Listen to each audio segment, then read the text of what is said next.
Hi everybody, it's Jo Armstrong here from close to my heart, New Zealand, and I have a little bit of a demo to show you and a little bit of a tutorial. Most of you saw my project at the Creativity Showcase on Friday night at convention, and I had lots of questions about how I had done the waterfall at the back of my my short stack album, so I'll just quickly take you through that. Now here's some of my details if you want to keep up with what I'm up to. This is where I usually post all my YouTube videos too, so if there's anything you want to follow or find out how to make, this is where you can find me, www.purplejo44.blogspot.com. Okay, so here's the project. A lot of you recognize this, I'm sure. A very cute product from our current catalogue. It is not an old album, it is a current one, so yes, you can still purchase this gorgeous short stack album. This is what it looks like on the outside. Have a look in your catalogues, it is definitely still there and it is beautiful. Right through this book you have craft pages, so you can do all sorts of stuff to that. Right, so this album I have decorated the front. I've got my ruby cardstock, I've embossed it with the dots. This Make It Merry stamp is from the one, the set that has the scooter. I've put on some cricket roses that got a little bit squashed in the travelling to Australia and back, but it's not too bad. Some other cricket cuts, the holly leaves, the lovely swirls. This is from cricket as well. I think it might be artiste, but I'm not sure. Please don't quote me on that. Okay, so here's our wee project. I've been through in my family, Christmas is all about the food. So this album I have made basically as a tribute to Christmas in our house. Lots of special Christmas recipes.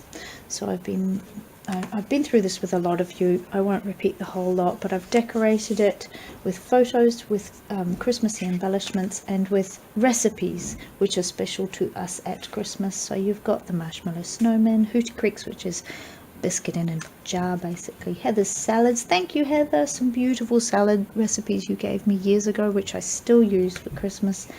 Our gingerbread recipe that we use in our house. Now something to note about these books is, of course, if you run out of space, don't worry about it, add flaps, add extra bits. You can have concertinas coming out, you know, there's ways to make your album work for you. Lots of options. For example, under here, under the Centerpiece page, I wanted both of these photos showing, so all I did was put the ingredients of my Centerpiece underneath the photo and just sealed it down with 2 strips of washi, one on the top and one underneath, so we're all ready to go. We got our mallow puddings, we've got our reindeer biscuits, which Santa receives every Christmas when he visits us. There they are, lovely. Yeah, so lots of lovely recipes. Jamie's mulled wine, our ham recipe. Thank you, Anna, for your gorgeous recipe from Nigella for this amazing bunt cake. It looks just amazing when it's done up. Peanut brittle, very special. Now I got to the back of my book and I still had quite a few photos I wanted to use, and of course, you know, we're all in that position. You've got all these lovely photos to use, and it's always a shame when you run out of space. So what I did was I created this waterfall. Now I'm sure a lot of you have done waterfalls in your cards. This is a great way of doing it with photos as well. It just means you can squeeze them all in there. So they all fit. You can add as many sections as you need for your photos, and you're really just limited by the width here that you've got to play with. So yeah, anyway, I'm going to take you through that. I obviously pulled it out. Here's the wee scooter stamp as well. That's from the same set as the cover. So that's what I'm going to just demonstrate for you this morning, just to give you an idea of how I did that. Alright, so this is the card I'm going to create today in order to show you how I made that waterfall in the back of my short stack album. It's exactly the same idea, it's just been turned sideways. This one is going to be a countdown to Christmas, so we've got 5, 4, 3, 2, 1, and the way it goes is when it is finished it will pull down this way, and of course we've got the countdown underneath there, so the numbers flick over 5, 4, 3, 2, 1, and then, you know, we'll have some celebratory excited Christmas noise on there. And how cute is that? Because remember, cute is important. very important to be cued. And of course on here you've still got space on your card, which is great, for a wee sentiment there, a cricket shape. I mean, there's so much more you could do with this card face. I've just mocked it up very briefly, very quickly and very simply, but it's just to demonstrate to you the waterfall idea. Alright, so let's get on with it and I'll show you the project. Okay, so what I'm doing now is I am just stamping the numbers onto the white, giving them a clean. So obviously you could do any numbers that you like. I obviously, with my waterfall in the back of my short stack, I obviously use photos, so it could be anything you want. Could be patterns, could be messages, doesn't matter.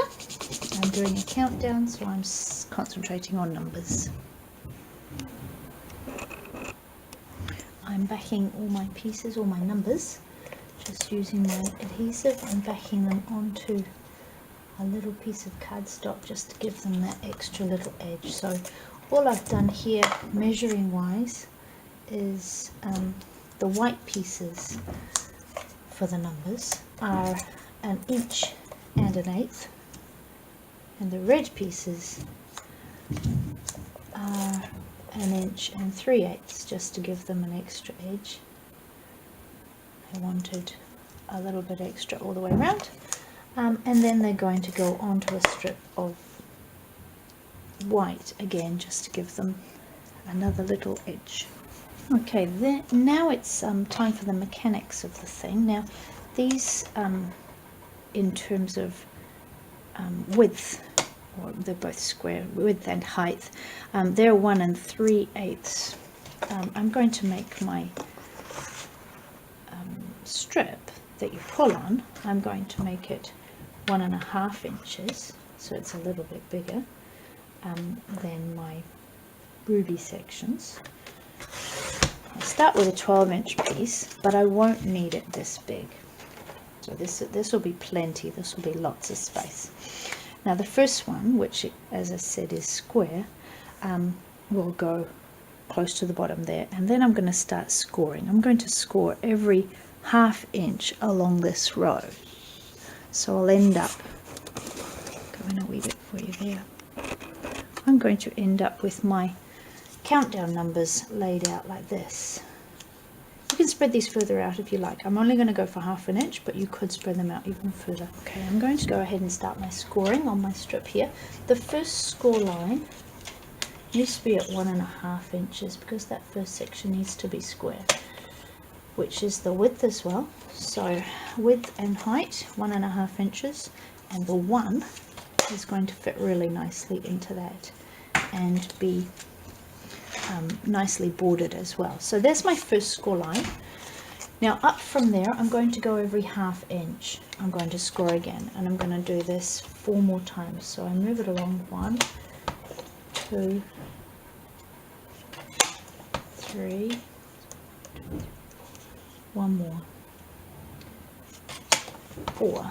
So there are ending up to be on my little white strip. I know it's really hard to see on the white. I apologize, it's probably the wrong one to choose to demonstrate with.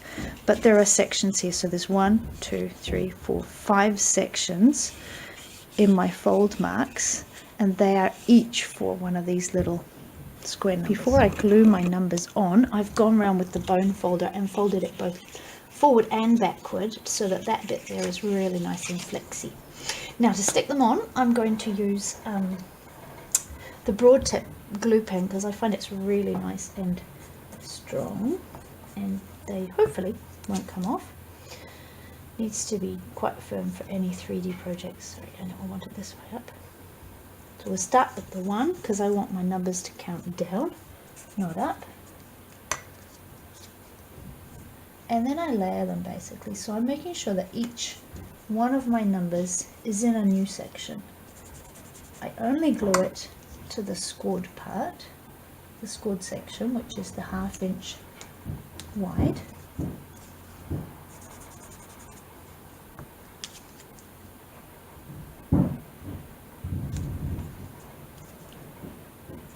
And you can turn your broad tip glue pen sideways for that, which I really like. So it can be skinny as well, which is fabulous. Okay, so put that on. Okay, so I've got my section done here, and it folds like that. Now I could cut it off here. That would be a mistake, because if I cut it off flush with the bottom of that first number, I won't have anything to pull on. So I need to allow it at least 1/2 inch. I think I'm going to allow it longer, and then I can decorate the extra bit that's sitting out. Okay, it's time to make the ring that your waterfall is going to fit into. I've just got a 1/2 inch strip of ruby. It's going to go onto the card here. So I've chosen to use a colour which I hope will blend. You don't necessarily need to see much of this ring. It can disappear a wee bit. So what I'm going to do, I'm going to wrap it around here just to make sure that the width is perfect. Just wrap it round. I'm going to give it a little bit of extra so that I know it's not going to get stuck. So there's a little bit of extra leeway on either side. Sorry, you can't see a thing, can you? Right, there we go. So there's a little bit of extra space like that. And I'll cut off the spare. So let's glue this down. Now I've seen projects where this ring can slip underneath your last picture. It doesn't actually matter if it's under or over it. I'm going to put it so that it's hidden as much as possible so no one will see it. That's my idea. I'm going to stick it to the back.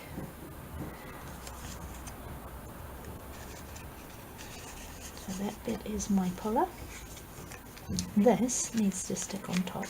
So glue up your ring. Lots of glue. You want this to be firm. And it needs to stick to the back of your first card or your first number, the bottom one. For me it's the 1. Right. So that is firm, but only onto my number 1. It's not actually stuck to the back piece at all. That slides, so that can slide through. Okay, so already you can see how the waterfall is going to move. We can pull it and the numbers start it this way, or you could have it this way, which is what I'm going to do for this card, landscape or portrait. I'm going to stick this onto this card here, and I'm going to have it pulling down so that the countdown continues. 5, 4, 3, 2, 1, you know, Christmas sort of thing.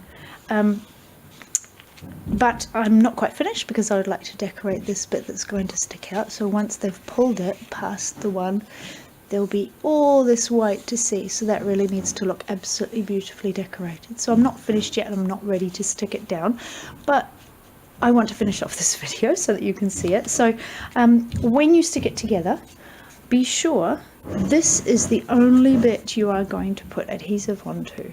The red band needs to be really firmly stuck, but nothing else can have glue on it. So that red band stays in place and everything else needs to be able to move. Okay, and that is pretty much the end of my video. So just to remind you what it looked like with photos in the back of there, here we are. We pull it and the photos turn, or you can do it on a card like I have, portrait, or you can turn it sideways and have it flicking this way. Totally up to you. Enjoy! I hope you have a lot of fun with that waterfall idea. Thank you very much for watching.